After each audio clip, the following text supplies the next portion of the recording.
Hello students, today we are going to start new chapter. It's good name Food for All.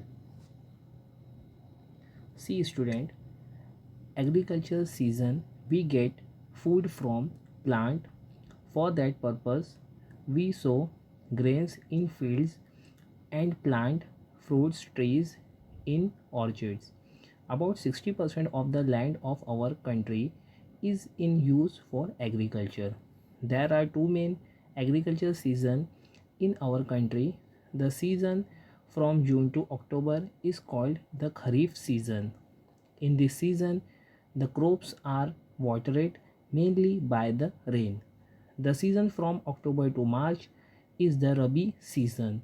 In this season, rainwater that has soaked into the soil.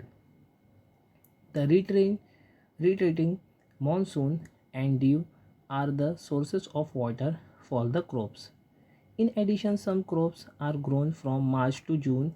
These are called summer crops. Every farmer wishes to get a good harvest. A good harvest provides a good income.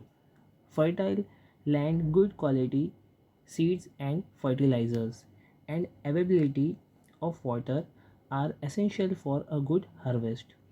It is also necessary to carry out the task of tilling the land. The crops in the field must be protected, and the harvested crops must also be stored safely. All of these processes are important. The population of the country is increasing and still the need of all the peoples are being met. This has been possible because of modern improved method of agriculture. See traditional agriculture. In the traditional methods of agriculture, ploughing, tilling, etc., were done with the help of oxen, a mode, a huge leather bag.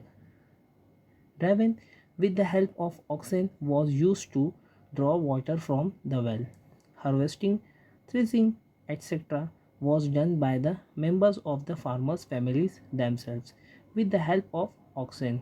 However, farmers now carrying out all this task with the help of machines.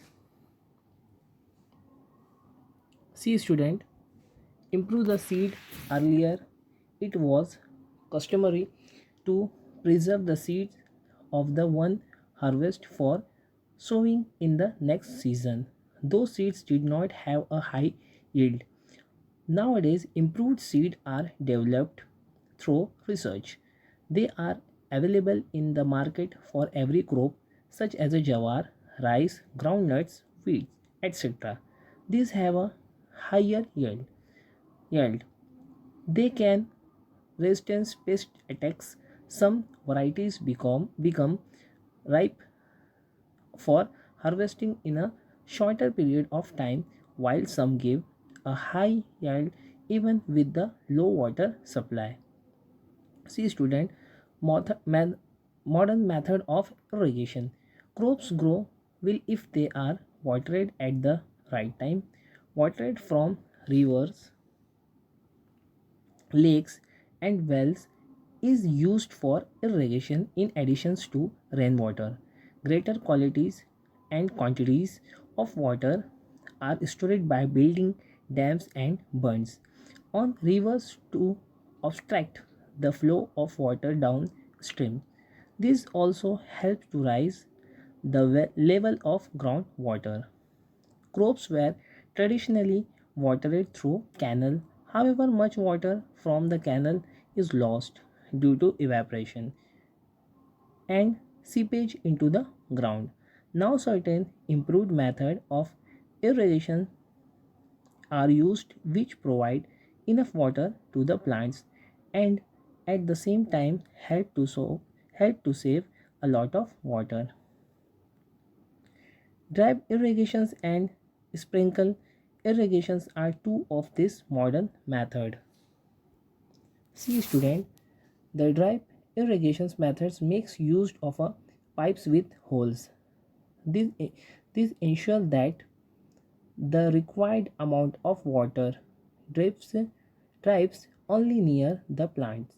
Thus, full use is made of the available water.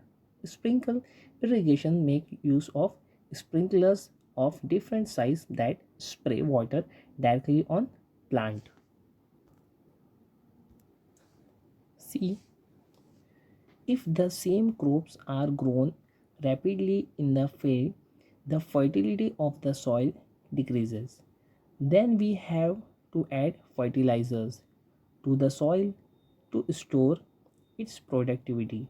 Fertilizers provide the required nutritive substance to the crop. There are two kinds of fertilizers, natural and chemical. Natural fertilizers are called manures. They are obtained from materials available in a nature like green waste and animal dung. Chemical or artificial fertilizer are mixtures of different chemical substances in specific proportions useful for agriculture. In traditional agriculture, organic manures such as a compost were used. Chemical fertilizers come to be used for quicker growth and higher yields. However, the harmful effects of the use of these fertilizers soon becomes clear. The overuse of chemical fertilizers. See student, the overuse of chemical fertilizers leads to accumulation of excessive chemical in the soil. This lowers the fertility of the soil and reduces its productivity. Overwatering make the land saline and flow.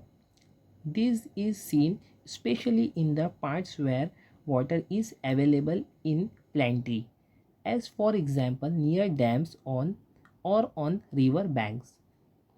If land becomes saline and flow, it has to be tested to find out which substance in lacks. The fertility can be restored by adding this substance. It is a costly and time consuming procedure. Therefore, it is better to avoid excessive use of fertilizers and water.